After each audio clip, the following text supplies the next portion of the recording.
आप क्या सोचते हो कि मैं बहुत अच्छा हूँ, दूसरे बहुत ख़राब, इसलिए वो मुझे बहुत दुखी करते हैं? तो ये बिल्कुल गलत है ये जो आप सोच रहे हो। हाँ, मैं ये नहीं कह रही हूँ सामने वाला बिल्कुल सही है, लेकिन आप कहीं न कहीं बहुत ज़्यादा गलत कर रहे हो, अपने साथ गलत कर रहे हो। क्योंकि आपने अपनी खुशियों की चाबी, आपने अपने इमोशंस की चाबी दूसरों के हाथों में पकड़ा दी है। वो जैसे मन चाहे वैसे उसको क्लिक करते हैं और आप वैसे रिएक्ट करते हो। तो आपको सबसे पहले तो ये चीज़ चेंज करना पड़ेगा। अगर आप खुश रहना चाहते हो, अगर आप अपनी लाइफ को चेंज करना चाहते हो ना, तो कुछ चीज़ें बहुत इंपॉर्टेंट है जो आपको अब हमेशा ध्यान में रखना पड़ेगा। सबसे पहली बात, कोई आपको कुछ भी कहता है ना, आप तुरंत रिएक्ट मत करो। आपके पास दो ऑप्शंस होते हैं, या तो आप उससे झगड़ा करो या उससे बहुत ज़्यादा बहस करो, उससे डिसएग्रीमेंट करो, बातें करो, और दूसरा है आप चुपचाप वहाँ से हट जाओ। और ये दोनों ऑप्शंस में ज़्यादातर लोग पहला वाला ही चूज़ करते हैं, क्योंकि दूसरा वाला बहुत, इतना लोगों में अभी ताकत नहीं, इतना लोगों में वो समझ नहीं है कि दूसरा वाला चूज़ करें। लेकिन चूज़ तो पहला वाला सब लोग कर लेते हैं, यहाँ तक कि मैं भी खुद के लिए भी, मैं खुद भी आप लोग के साथ बातें करके खुद को स्ट्रांग फील करती हूँ, खुद को बदलने की कोशिश करती हूँ आप लोगों के साथ साथ ही। देखो, सबसे बड़ी गलती क्या है ना, जो सबसे बड़ी गलती, टेकिंग इट पर्सनली। आप हाँ, सारी चीज़ें, आप सारी बातें पर्सनली ले लेते हो। वो किसी और को भी जोक कर रहा हो, किसी और को भी मजाक उड़ा रहा हो, कुछ भी कर रहा हो, बट अब क्या है ना, आप सारी चीज़ें अपने ऊपर ले लेते हो। अब जैसे फॉर एग्जांपल आप देखते हैं, अब मेरी बातें ध्यान से सुनो, मैं क्या कहने जा रही हूँ। मान लो आपने किसी को मैसेज किया, किसी भी ऐसे इंसान को जिसे आप बहुत मानते हो या जिसे आप उतना नहीं भी मानते हो, अब उसने आपका मैसेज सीन कर लिया। ठीक है, सीन करने के बाद उसने 10 घंटे तक, 2 घंटे, 4 घंटे, 10 घंटे, 12 घंटे या 1-2 दिन तक कोई रिप्लाई ही ना किया, सीन करके छोड़ दिया या सीन नहीं भी किया। अब आपके मन में क्या आएगा, मुझसे कोई गलती होगी। तुरंत आप देखो, तुरंत सिनेरियो बनने लगेगा। वो हो सकता है किसी बिजी हो, कुछ भी हो, ये उसका वजह है, उसी की गलती हो सकती है, उसी को बहुत एरोगेंस हो, उसी को कुछ करना हो, ठीक है, लेकिन आप तुरंत अपने ऊपर सोचने लगोगे, मैंने कोई गलती कर दी, मैंने कुछ उसको बोला था क्या, मैंने लग रहा है मैंने उसको कुछ बोला था, इसी वजह से वो ऐसा कर रहा है या कर रही है। फिर आप सोचने लगोगे मैं ही गलत हूँ, मैं इतना बोरिंग हूँ कि मेरा वो रिप्लाई नहीं कर रही है या नहीं कर रहा है। आप ये सारी सिनेरियो, मतलब सोचो, आप खुद से ये सारी चीज़ें अपने माइंड में लाने लगोगे, सारी चीज़ें आप सोचने लगोगे, बोलने लगोगे कि क्या करना है, कैसे करना है, मेरी सारी गलती है। सबसे पहले तो आपको ये चीज़ बंद करना है, यही मेन चीज़ है। आप सारा ब्लेम अपने ऊपर डालना छोड़ो, सारी चीज़, पूरी दुनिया को आप नहीं चला पाओगे, सारी दुनिया की जिम्मेदारी आपको नहीं लेना। कुछ चीज़ों को फ्री छोड़ दो, कुछ चीज़ों को छोड़ दो, उसको अपने लाइफ में अपने हिसाब से चलने दो।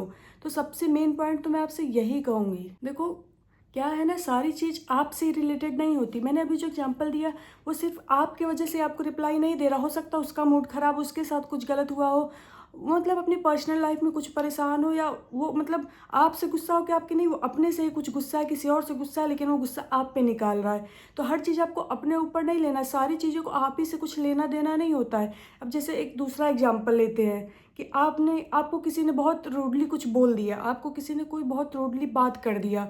अब आप सोचोगे, डांट दिया या कुछ बोल दिया, कुछ ऐसा बोल दिया जो बहुत रूड था, तो आपको बहुत बेकार लगेगा। लेकिन इसका मतलब ये नहीं कि आपकी गलती थी, आप मतलब उससे रिलेट कर पाओ या कुछ भी। वो खुद फ्रस्ट्रेटेड हो सकता है, मतलब अगर वो आपको कह रहा है ना कहीं वो खुद उसमें उलझ रहा है खुद, और अगर आप रिएक्ट कर दोगे तब तो फिर इसको मज़ा आने लगेगा, अच्छा लगने लगेगा। उसके ईगो को, उसके चीज़ों को आप आगे से रिप्लाई करके सेटिस्फाई कर रहे हो। जैसे कि जब तक वो चिल्लाता जाएगा, अपनी भड़ास निकालता जाएगा, आप कुछ नहीं बोलो, वो फिर बाद में नॉर्मल, या उसका गुस्सा और बढ़ेगा, शांत होगा, फिर उसे समझ में आएगी चीज़ें। लेकिन जैसे आपने रिएक्ट कर दिया, फिर झगड़ा और बढ़ेगा, फिर आर्गूमेंट्स और बढ़ेंगे, फिर उसके मन में तकरार, फिर आपके मन में तकरार, जिससे कि आपसे कुछ लेना देना भी नहीं था, किसी और बात से वो था, लेकिन उसका ईगो हर्ट हो जाएगा, आपने कैसे उसको बोल दिया। तो बहुत सारी चीज़ें, और आपको भी बहुत दिक्कत होगी। और अगर आप साइलेंटली बस वॉक कर जाओगे ना, साइलेंटली हट जाओगे, सच बताऊं, उतना ज़्यादा उसे फ़र्क उस लड़ाई झगड़े से नहीं पड़ेगा जितना आपके साइलेंट होने से। वो बहुत सोचने लगेगा सामने वाला इंसान कि आखिर क्या हुआ, ऐसा क्या, मैं कुछ बोला नहीं, क्या ये मेरे साथ बाद में कुछ करेगा, कुछ ही मेरा बदला लेगा, मतलब वो बहुत सारी चीज़ वो सोच के उलझ जाएगा, शांत हो जाएगा, और आगे आपसे भिड़ने से वो कतराएगा, आपसे लड़ाई करने से वो बचेगा।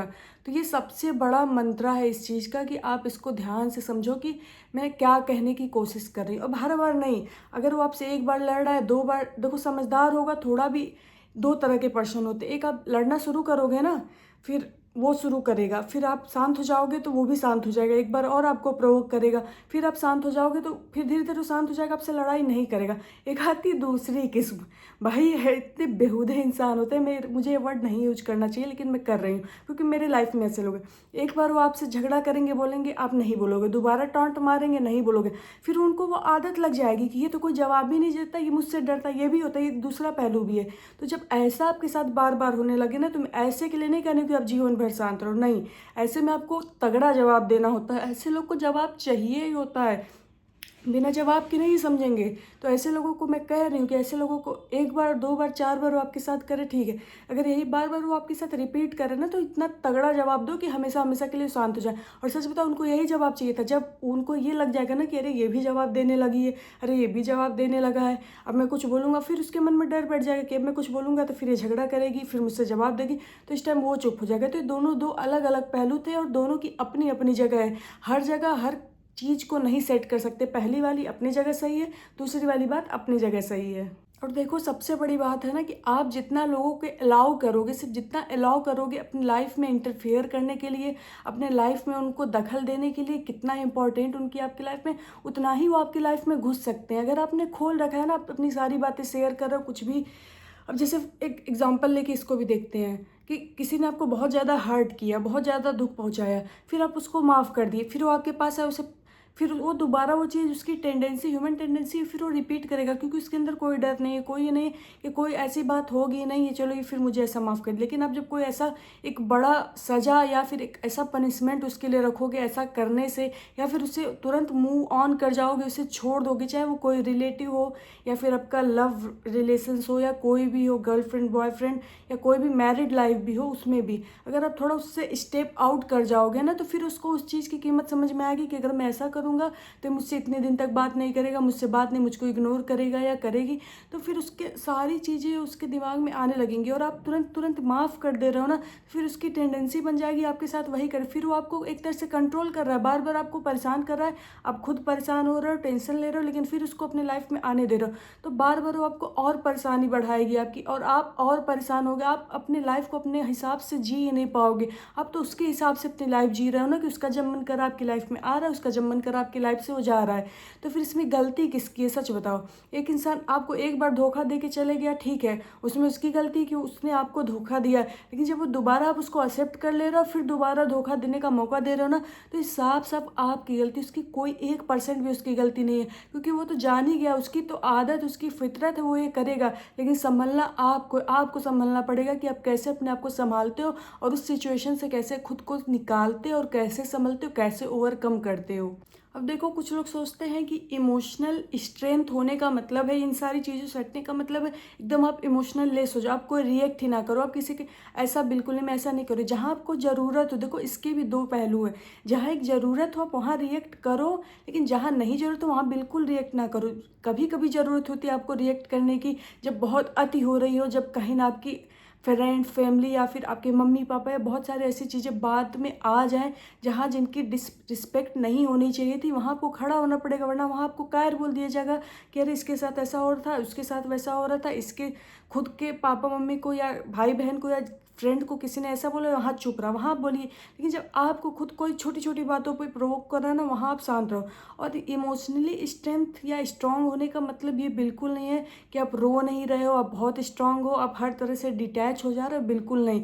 इमोशनली स्ट्रांग इसको नहीं कहते हैं। इसका मतलब है कि आपका इमोशन स्ट्रांग है, आप जानते हो कहाँ रिएक्ट करना है, आपका इमोशन इतना स्ट्रांग है, आपको जब रोना है आप रो भी रहे हो, आप उसको भी संभाल रहे हो, खुद को फिर आगे बढ़ रहे हो उसी चीज़ में आप खुद को भुला नहीं दे रहे हो कि आप 4 घंटे, 1 घंटे, 4 महीने, साल भर वही दुख लेके बैठे रहो। नहीं, आपको दुख होता है, ठीक है, अच्छी बात है, दुख होना भी चाहिए। अगर कोई चीज़ नहीं तो आपका इमोशन क्या मतलब इंसान होने का, दुख हो रहा है तो होना चाहिए, उसे होने दो, 5 मिनट, 10 मिनट, आधे घंटे अपने ऊपर हावी होने दो, बहुत ज़्यादा एक दिन वो आपका ख़राब करे, आपकी पूरी लाइफ या 1 महीना या पूरा दिन नहीं, पूरा 1 हफ्ता नहीं, आप उसको वहीं उस चीज़ को छोड़ के आप आगे बढ़ जाओ, इमोशनली स्ट्रांग हो जाओ। फिर इमोशनली स्ट्रांग होने के बाद आपको थोड़ा मतलब ये भी सोचना पड़ेगा कि इमोशन हमको कहाँ दिखानी, कहाँ नहीं दिखानी। अब जानो कहाँ हमको इमोशन दिखाना, कहाँ नहीं, ये सबसे बड़ा पॉइंट आउट है, सबसे बड़ी एक ऐसी पॉइंट है जहाँ आपको समझना पड़ेगा कि कहाँ इमोशन आपको दिखाना है, कहाँ वहाँ से स्टेप आउट करना है। हर जगह इमोशन छिपाना भी नहीं होता और हर जगह इमोशन दिखाना भी नहीं होता। तो इसको आपको बहुत अच्छे से समझना होगा। और आपको अपनी लाइफ कंट्रोल खुद के हाथों में रखनी है, ना कि दूसरे को हाथों में देनी है। अब जैसे अपनी लाइफ जीना चाहते हो, जो एक बाउंड्री सेट करो। सबसे पहले सबको पता हो कि मैं इससे ज़्यादा बढ़ूंगा, इससे ज़्यादा बोलूँगा तो ये फिर गुस्सा होगा, ये गुस्सा होगी, ये नाराज़ होगी, फिर ये हमसे नहीं बात करेगी। सबको आपकी बाउंड्री पता होना चाहिए कि वो क्या कर रहा है आपके साथ, कैसे कर रहा है। आप अपने हिसाब से जियो, दूसरों के हिसाब से नहीं। चलो आप किसी को खुश तो 1 दिन 2 दिन कर लोगे, लेकिन आपसे एक छोटी सी भी गलती हो जाएगी ना, एक छोटी सी भी, उसी दिन लोग आपको तुरंत कह देंगे ये तो बेकार निकला। अब पूरे साल भर, अब पूरे 10 साल तक किसी के लिए अच्छा करके देखो, अच्छे बने रहोगे। एक दिन जहाँ ना बोलोगे ना, वहीं ख़राब हो जाओगे, आपकी सारी मेहनत मिट्टी में मिल जाएगी। तो उससे बेहतर आप अभी से जहाँ आपको अच्छा लगे ठीक है वहाँ हाँ करो, जहाँ अच्छा ना लगे वहाँ ना कहना सीखो। ये लाइफ में बहुत इंपॉर्टेंट है और आप सबको ये बहुत ही एक जो ज़रूरी है, लाइफ का एक अहम हिस्सा है। इसके बिना आपकी लाइफ नहीं चल सकती है। तो सबसे बेटर है, सबसे ज़्यादा बड़ा मैटर करता है कि आप क्या खुश हो, किस चीज़ में खुश नहीं हो। किसी दूसरे को खुशी के लिए अपनी खुशी मत कुर्बान करो, अपने भी खुशी देखो। दूसरों की हेल्प करना अच्छी बात है, बस ये नहीं कि अपनी खुशी दे के दूसरों की खुशी, अपना टाइम दे के दूसरों को सारा चीज़ें करो। बिल्कुल नहीं, आप अपना स्पेस रखो, अपनी जगह रखो और फिर हमेशा अपने लिए तैयार हो, अपने लिए जियो। क्योंकि कोई आपका कितना भी प्यारा है ना, जब आप मुसीबत में पड़ोगे वो आपको हेल्प करने नहीं आएगा। और इस बात को पत्थर की लकीर समझ लो, कहीं बांध लो, कहीं लिख के रख लो कि मैं जो कह रही हूँ बिल्कुल सही करो। चाहे कितना भी प्यारा वो इंसान हो, आपका खुद का ही वो फैमिली मेम्बर, आपका फ्रेंड, बहुत बेस्ट फ्रेंड क्यों ना, कोई आपकी मदद नहीं कर पाएगा, ना करने आएगा। तो क्योंकि सबको अपनी प्रॉब्लम अपनी लगती है, दूसरे की प्रॉब्लम दूसरों की लगती है। अब आप दूसरों को अपनी प्रॉब्लम ज़्यादा शेयर भी ना करो, क्योंकि वो कुछ लोग होते हैं ना, अपनी भी प्रॉब्लम सुना लगे तुम्हारे साथ ऐसा है, वो दिखाएंगे कि तुमसे ज़्यादा तो दुख मेरे जीवन में है। वो बढ़ा चढ़ा के और दिखाएंगे कि तुमसे ज़्यादा दुख तो मेरे जीवन में, मैंने इतना सहा है। तो ये सब आपको नहीं करना है, इन सबों से दूर रहना है और अपनी लाइफ अच्छे से जीना है, इमोशनली स्ट्रांग बनना है। इस तरीके से आपको कोई हर्ट नहीं कर पाएगा और आप अच्छे से एक अच्छी लाइफ अपनी जी पाओगे। तो तब तक के लिए बाय बाय, मिलते हैं अगले ब्लॉग में। और फिर मेरी नेक्स्ट वीडियो किस टॉपिक पे मैं बनाऊँ इसके लिए कमेंट करिएगा। अगर आपको कुछ अच्छा लगे तो लाइक, सब्सक्राइब और शेयर करिएगा। Thank you.